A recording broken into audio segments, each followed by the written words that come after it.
At the edge of a forgotten town stood a post office that no longer delivered mail. Its windows were clouded with dust. Its sign tilted like a tired smile. Yet every evening, a single lantern glowed inside. People said it was foolish to light a place no one used, but Myra lit it anyway.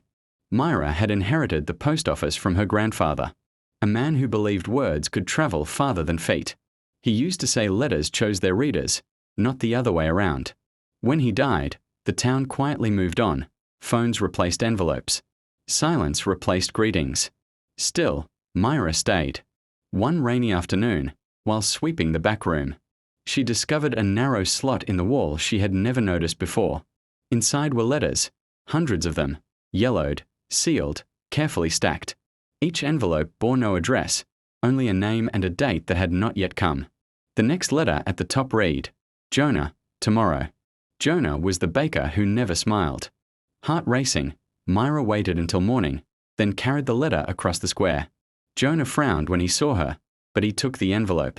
He read it slowly. When he finished, his hand shook. "It's from my brother," he whispered. "He left 20 years ago. He says he forgives me." Later that day, Jonah smiled at a child who dropped a loaf of bread. Word spread. Myra became the quiet keeper of time-touched mail. Each day, the slot offered new letters, each dated for the present. She delivered them carefully, never opening one herself. Lovers reunited. Old apologies finally landed. One woman laughed for the first time in years after, reading a joke written by her younger self. But one evening, at the bottom of the stack, Myra found an envelope with her own name. Myra, tonight.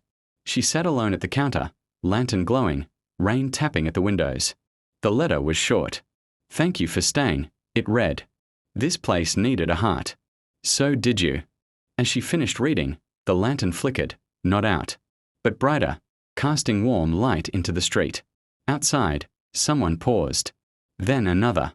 Soon, voices filled the square. People stepped inside, uncertain at first, then smiling.